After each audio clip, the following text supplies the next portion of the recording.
Spilling our blood, we'll count our privilege. The way that which emboldens the free shall always be our flag of liberty.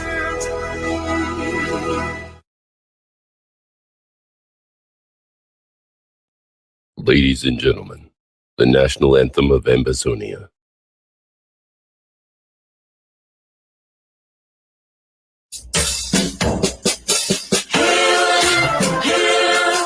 Hail this land of glory, we the Ambazonians pledge our loyalty.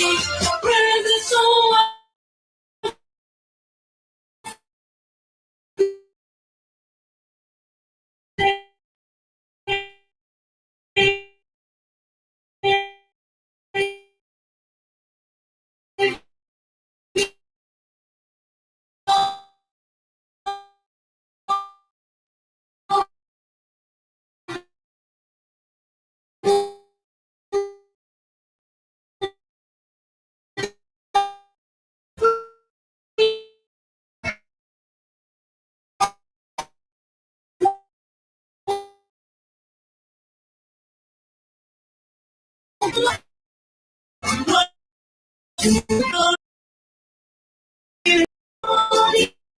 Glory, glory, glory to the Father for making you a nation, a joy forevermore. Ambazonia, land of freedom, you shall live in plenty, meet in our need, and your children shall be like the stars above. The Most High God be the watchman of this nation. Ambazonia, land of freedom, you shall live in plenty, meet in our need, and your children shall be like the stars above. The Most High God be the watchman of this nation.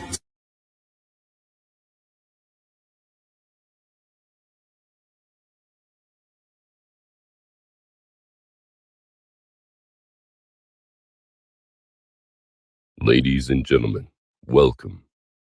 It has been exactly 113 days since the brave, well-known, well-liked, the most feared and respectable leader of the indigenous people of Biafra, Mazi has been in Nigerian custody after being renditioned to Nigeria from Kenya against several well-established international statutes. Soon, as the Directorate of IPOB became aware of the facts surrounding the abduction of its leader, the leadership body of Ambazonia Governing Council, headed by Dr. Choyaba, was briefed. These cross-leadership briefings were confirmed to have began soon as the two peoples officially entered into a formal alliance in 2021. Dr. Choyaba, who has not officially addressed the people of Biafra in person since the abduction of his comrade and friend, Nnamdi Kanu, released two short statements on the wake of the IPOB leader's illegal rendition. To the people of Biafra, the leader wrote the following message. IPOB has confirmed the abduction of its leader, Mazi Nnamdi Kanu. The Biafra people must remain steadfast in their quest for self-preservation and the actualization of their nation. They must know that genocide before did not destroy the dream. Political asphyxiation did not kill the hopes of millions of Biafrans to exist as a people. To the government of Nigeria, the leader's words were unmeasured. He released the following statement to the Buhari government.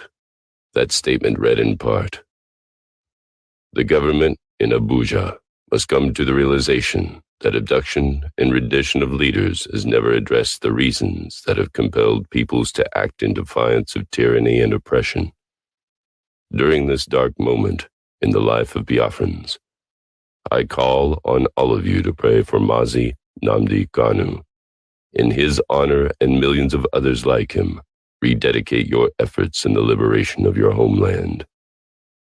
At this very moment, when the leader of the Amazonia Liberation War is about to officially address the people of Biafra, it is important for the world to be reminded that the two peoples who have historically occupied the lands of Biafra and southern Cameroons, now called Amazonia, share a very great and undisputed common history.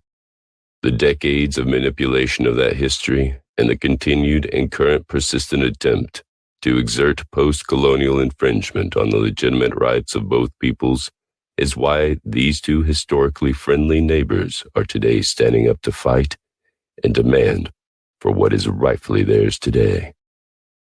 The following are a brief history of Biafra and Amazonia. Biafra is an African nation of about 65 million people located in the southeast of present-day Nigeria that existed prior to the advent of colonialism in the continent.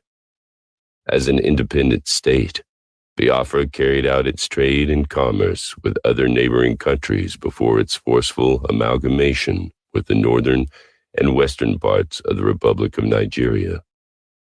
The people of Biafra briefly enjoyed a spell of independence between 1967 and 1970, when they unilaterally declared secession. However, this move resulted in a deadly civil war that killed almost 2 million people, most of who were young children, as they died of starvation despite the promise of no victor, no vanquished treatment at the end of the war. Biafrans have consistently and systematically been subjected to economic, political, and social strangulation by Nigeria. More than 50 years after the war, the circumstances that led this colonial tragedy are still prevalent today, as ethnic tensions remain unresolved. These issues have over several years led to marches, protests, and demonstrations with the demand for a full self-rule for the region. Till this day, the indigenous people of Biafra, whose leader Mazi Nnamdi Kanu, currently in illegal detention by Nigeria, have, however, remained steadfast, vowing to keep on the fight and their aspiration to restore that which is rightly theirs, an independent state of Biafra. To the east of Biafra land is the former British Trust territory of southern Cameroons, now called Amazonia, a land from where today's speaker hails from.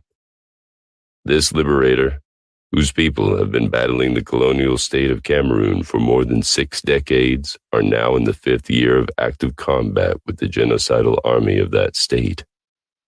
A state that just a few days ago, on October 14, 2021, had one of its ill-trained, ill-mannered police force murdered another baby called Caroline in the Amazonia capital of Buea. It must be known that southern Cameroon, a state which still holds the undisputable historical fact of being Africa's first democracy, had experienced a complete peaceful transfer of power after holding a free and fair election. A stable and thriving nation whose right to self-rule would eventually be violated by a decadent country, ruled from its Yaoundé capital by a few grandfathers, all of whom are close to their graves. The brief self-rule by southern Cameroons would no longer be violated of its right to self-rule by a neo-French colonial system, in complete violation of international law under the Article of 4B of the African Union Constitutive Act, an act that all national boundaries, as obtained at independence, must be respected. Cameroon, however, on October 1961, marched its army of occupation and colonial administrators across international borders into Amazonia, and have been in colonial occupation till this day. Cameroon would gradually dismantle Amazonia's political institution to the extent of annihilating Amazonians' world-class democratic structures, as prognosticated by a 1972 wire now declassified from the U.S. Embassy Yaoundé to the White House. resentment grew among the people of Ambazonia. In the late 90s, various Ambazonia emancipation movements had been formed, and the voices that clamored for full independence were suppressed, just as huge mineral deposits were discovered by France, French Cameroon's colonial master. This greed would spiral out for over 6 decades until 5 years ago when the people of Ambazonia decided to fight back, method for method. With so much historical justification for both the people of Biafra and their counterparts in Ambazonia, and at a time when the Nigerian government continues to hold captive the leader of the people of Biafra, the leader of the Ambazonia's liberation war, thought it's important that he speaks directly to the brave people of Biafra to reassure them that the Ambazonia remains firm and committed to its promise to them as a people. Ladies and gentlemen, it is under the above circumstances that the leader of the Ambazonia Liberation War, Dr. Joe Yaba, is about to address the brave and resilient people of Biafra, Ambazonia's first friend with a shared border within the Gulf of Guinea. Live from the Ambazonia Governing Council's headquarters in Norway, the leader of the Ambazonia Liberation War, Dr. Joe Yaba, addresses the indigenous people of Biafra.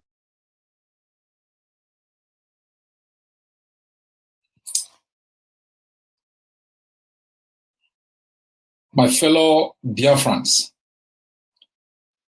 all hail Biafra, all hail Biafra. A few months ago, your leader was kidnapped and renditioned to Nigeria, where he has remained detained incommunicado for the past months. I have never really spoken directly on this issue, and I have never addressed you on this issue.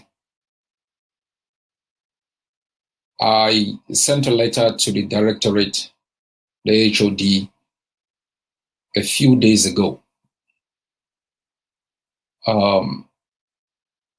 informing them of my desire to address Biafrans across the globe on a couple of issues: the kidnapping and rendition of your leader, the alliance between Ambazonia and Biafra,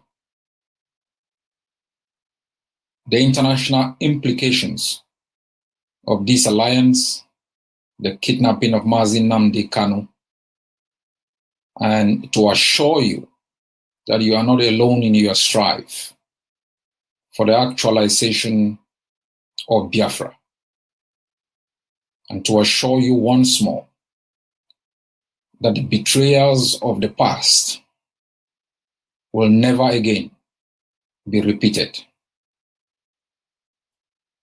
My fellow Biafrans, the present concept of statehood within the continent of Africa is anchored on a flawed foundation.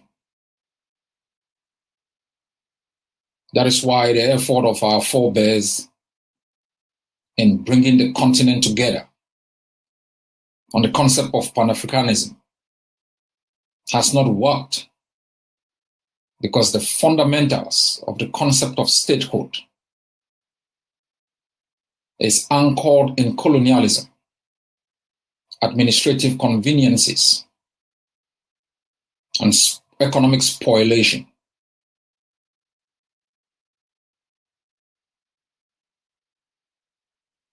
Africa has gone through several tragedies, and the children of Africa are scattered across the globe in search of a homeland, in search of an identity, in search of happiness. The continent hijacked hundreds of years ago,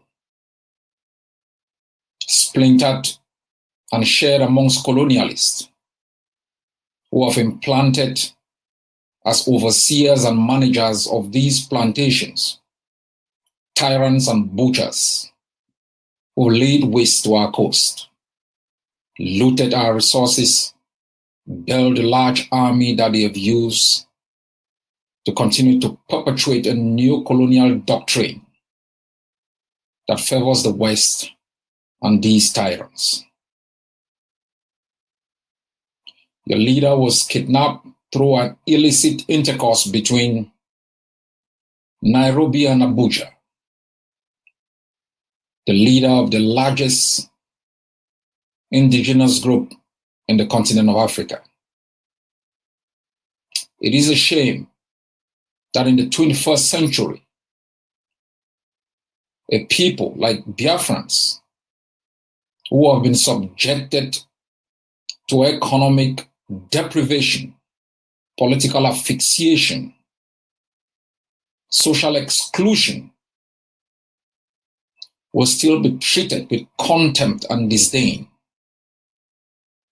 Let me remind Nigeria that you didn't win the war. You won the battle of 1967. You've never won the war. And the reason for Nigeria's arrogance is reflected in the fact that despite a genocide committed on you, millions of Biafrans butchered, Nigeria has never apologized. There has never been accountability. Nigeria has continued with a vindictive perception as though Biafra was conquered. And its leaders are still pushing out utterances, sore on the wounds of a people who have suffered a lot of injustices in the land of their birth. All hail Biafra. Before there was Nigeria, there was Biafra.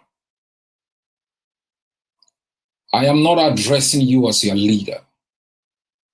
I am addressing you as a friend, as a Pan-Africanist, as someone who believes in justice, as someone who believes in the true union of peoples within the continent to safeguard their economic interests, to establish over their nations political systems that work for their interests, that are a reflection of their particularities, not an strange political system that serve the interests of foreign dominions, masterminded by tyrants who regularly organize political charade called elections to legitimize tyranny. My fellow Biafrans, we Amazonians are a people who have suffered injustice for so long, and we understand the pain. We understand the pain of tyranny, the curtailment of rights, the deprivation, the asphyxiation, the exclusion. And that's why we stand with you. And like our forebears did in their struggle against colonialism, we believe as a people who have suffered tribulations, we should never utter words or take actions that betray other people. That is why I led Amazonia into an alliance with Biafra, because you are a permanent neighbor. We were once governed as part of Inigo, and we walked out of there peacefully to establish our own system of rule in our own capital. We share a common border, a common heritage. We form one of the strongest blocs in the continent of Africa, in the Gulf of Guinea. We are a reflection of the future of prosperity, anchored in justice, equitable distribution of wealth, the exploitation of natural resources with replication and development, and where the owners of those resources not have a say in the way they are managed. We are a more than 70 million strong economy with one of the most educated economic workforce, ingenious in terms of entrepreneurial spirit. That's why they're scared of us. That's why they've imposed tyrants to ensure that our day of sunshine never comes. About 5 years ago, Cameroon declared war on Amazonia. It used Nigeria as a proxy state to arrest Amazonians within Biafra and within Nigeria, illegally, rendition them to Cameroon, where they were detained incommunicado, tried in kangaroo tribunals, and jailed for life. So when I speak about the kidnapping of your own leader, it's based on the experiences that we have faced. An experience that gives me a better platform to speak about this. You've been left like a flock without a shepherd. But I remind you that they've taken away your leader, but they have not taken away the vision, the ideology upon which his leadership was anchored. Nigeria has a choice. Mr. Buhari has a choice. It is a choice Mr. Biya rejected. Release Mazi Nnamdi Kanu, engage in meaningful discussion on the aspirations of the Biafran people, or lay Nigeria waste. Nigeria's survival depends on the freedom of Biafra, not the other way around. As I said, Nigeria won the battle of 1967. It didn't win the war. The war has been going on since then. Only one side has been armed, acted with impunity, and with a sense of callousness, as though Biafrans were captured and conquered people. You owe Nigeria nothing. Nigeria owes you its future, its economic stability, its political future. And you Biafrans must be treated with respect. Amazonia will continue to support you, to encourage you. Whatever you decide about the outcome of your struggle, the method you want to use is a choice only Biafrans can make. Whatever choices you make, you can count on the support of my leadership. You can count on the solidarity of the Amazonian people. That for us Amazonians, we want a stable neighbor, one that respects human rights, one whose political institution is a reflection of the particularities of its own people, its heritage, and its future. You can be rest assured that the freedom of Amazonia will be meaningless without the freedom of Biafra and all other peoples whose destiny have been held hostage by this illicit intercourse between modern day enslavement manifested in the tyranny of tyrants imposed over our own nations. We will never forgive. We will not build Peace and Reconciliation Commission. There will be truth and accountability. All those who've looted our resources, laid bare our territories, murdered our people, committed genocide on us, you will be held accountable through time and space. Only then, when we can hold people accountable, shall we in the future stop impunity? Shall we hold leaders accountable for their acts when they were in power and out of power? All those who've enabled colonialism through the legitimization of tyranny and puppets over our countries will be held accountable. I continue to encourage you in your strives to be free, in your daily struggles, in the strategies you employ. And you must be reminded, all those who have died have not died in vain.